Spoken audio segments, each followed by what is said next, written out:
The film opens by showing this beautiful girl who was a prehistoric human from 65,000 years ago. Because she was wearing too little, she had to find a hatched dinosaur egg to sleep on.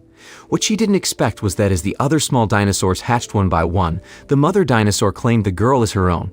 Every day, the mother dinosaur would bring her new foods to eat.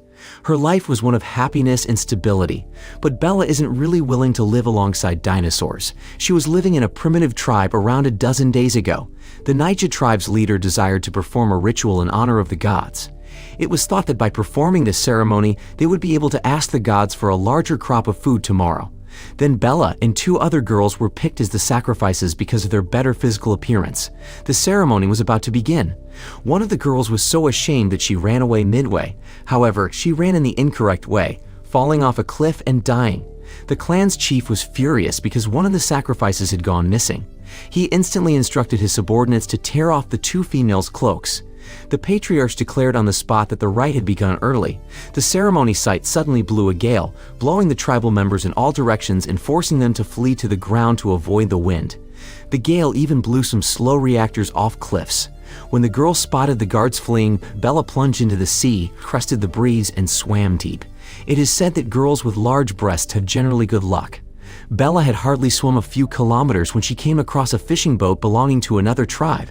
When Captain Jack spotted the girl in the seawater, he thought she was a mermaid.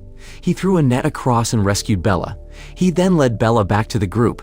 The tribe members had never seen a female with blonde hair before, so they all gathered to observe. They discussed Bella's blonde hair and the sun tattoo on her forehead. On the other hand, the tribe's leader discovered that all of his offerings were gone, but the hour for sacrifice was approaching. He snatched the entire tribe's female creatures. He wanted to select another sacrifice. However, the number of persons required for the annual sacrifice was exceedingly great. The remaining girls were out of shape.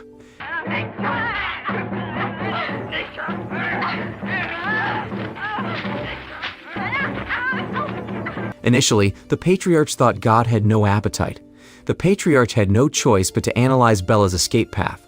Then he gathered his warriors and started out to recapture Bella. This is a primordial tribe that has existed for 65,000 years. Its members are friendly, simple, and fearless. They had just caught a 7 to 8 meter long dinosaur alive for tonight's dinner. They did not expect the dinosaur to break free from the rope and roar and pounce on the crowd as a result of their irresponsibility. People lighted a campfire to scare the dinosaur. What they didn't expect was the dinosaur to rush straight to the campfire. Finally, they emptied all of the stock oil on the ground, ready to wait for the dinosaur to run over and ignite the gasoline. Flames erupted up on the dinosaur. The tremendous temperature quickly melted the dinosaur's skin, allowing him to feel the heat of the fire. The stench of meat has spread around the beach as the dinosaur hisses, screams, and struggles in the center of the fire. The dinosaur's struggle weakened gradually, and tribal members eagerly raced forward to dismantle it. The tribe eventually made it to dinner. The tribe members were happy to sing and dance. Only the freshly arriving Bella was shunned by the audience. She could only be alone on the beach. Jack, on the other hand, rushed over to Bella with food and began conversing with her. He also wanted to give her the bone necklace, so their friendship grew very intimate. Every day after hunting, Jack will bring her fresh food. He didn't anticipate the fans of Jack's tribe to follow him in secret. When Anna saw this scene, she sought out the other tribal girls to accuse Bella for stealing Jack's belongings. The tribe reacted angrily. Anna duped a few people into joining her to bully Bella. Anna drew her dagger and planned to murder her boyfriend.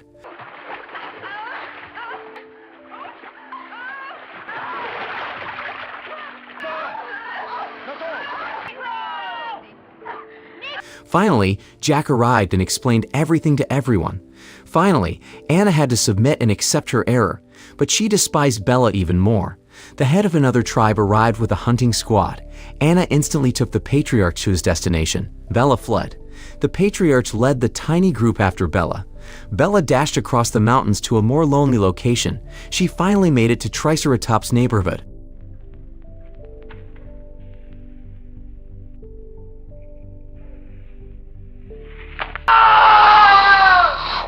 Bella had little chance against the Triceratops, which weighed several tons and was as big as a tank. Finally, the patriarch was the Triceratops' highest flyer, flying more over 10 meters before becoming unconscious. When Jack returned from hunting to figure out what had happened, he immediately led a group of people to the mountain to look for individuals. However, he did not find Bella, but rather a severely injured dad. Jack immediately arranged for the crew to return the patriarchs to the tribe. To his surprise, the Triceratops reappeared and murdered one of the members. Jack didn't want to watch any more of his people perish, so he took the initiative and shouted to get the Triceratops' attention. The infuriated Triceratops continued to charge at Jack's ass. Jack unexpectedly stopped a corner at a vital moment. Triceratops then plummeted off the cliff due to the inertia of will. After returning, Jack organized a funeral for the deceased team members. Just while everyone was mourning their companions, Anna took a torch and lit up the hut Bella had made with considerable difficulty. Jack, moved by the image, couldn't help but race into the primeval forest alone, determined to find Bella.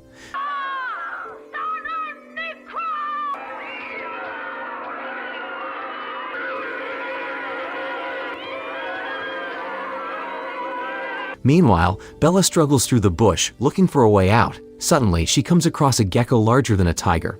He retreats out of fear. She accidentally falls into the trap of a man-eating flower. Bella battled for a long time before she could simply escape. However, she discovered that the man-eaters had bitten her hair. Fortunately, she brought the dagger that Jack had given her. She successfully hacked off her hair and escaped. Bella was fatigued after running all day and night. The frigid wind at night was quite cold. With nowhere else to go, she had to find a developing dinosaur egg to sleep on, but she had no idea that when she awoke, all the other small dinosaurs had hatched, and the mother dinosaur had adopted Bella as her child. Since then, Bella has led a wonderful life with the dinosaurs. Jack searched all night and only discovered a strand of Bella's blonde hair. He believed she had been consumed by the man-eating flowers. Jack was terribly depressed and returned to the tribe. Soon after, the two tribes joined to survive, and everyone went hunting together. However, Jack was captured by a pterodactyl because he was distracted. A pterodactyl seized Jack and threw him back into its lair. The pterodactyl intended to feed the man as sustenance for the baby. However, the man's vitality is so strong that even in the pterosaur's domain, he continues to hold the spear and struggle. Finally, the dragon's wings were cut off accidentally. The pterodactyl quickly lost the air edge it needed to compete with the man. Finally, Jack pushed the pterodactyl from the cliff. Then Jack dashed down the mountain with a spear, killing the pterosaur entirely. Just then, the dinosaur hissed again in the distance, and Jack looked over with caution. In the afternoon, he noticed Bella was playing with a dinosaur. Jack believed Bella was being pursued and ran over.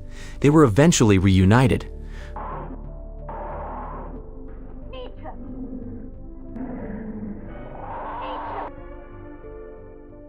Bella also informed Jack about his experience. Unexpectedly, a hunting team from another tribe noticed the sight and quietly informed the patriarch. Bella and Jack were ecstatic about the sport. The next morning, Jack simply covered his back and got up. He stated he was going back to explain to Bella why the clan chief should no longer perform the ceremony, and Jack would then take her back to life. He didn't anticipate Jack to be apprehended by the matriarch right before his homecoming. The matriarch prodded Jack for information on Bella. Jack would not say anything, so the matriarch tied Jack to a blazing raft and threw him into the sea to become the next sacrifice.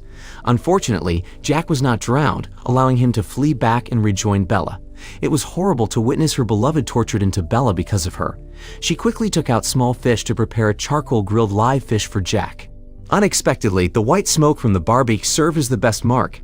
The patriarch arrived while the fish had not yet been finished. No, they can only ascend the cliff wall.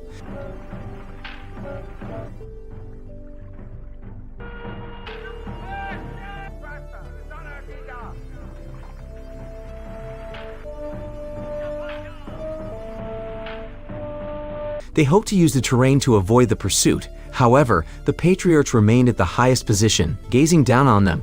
They tossed and turned for half a day, but could not avoid the fate of death. The mother dinosaur appeared just in time. It growled, charged across, and dispersed the throng. Bella was taken away by the mother dinosaur. The unfortunate Jack was abandoned. When the dinosaur mother abandoned him, the chief returned him to the clan and chained him up.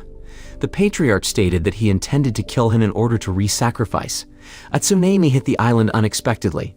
A swarm of crabs the size of a car emerged on the beach. The crabs were eating people all over the place. The crowd shrieked and scattered, but nobody helped Jack untie the rope. The pivotal moment. Bella sprinted over. She released Jack's rope and led him to the raft on the beach. The sea was so turbulent that the patriarch decided to let the water flow backward. However, it didn't take long for him to be swallowed by the massive waves. Jack and several other people were fortunate to be washed to another island by the seas. They have since had a lovely life on this island. So what did you think of this movie? Leave it in the comments below, and if you enjoyed the video, please like and subscribe for more movie recaps. See you in the next video.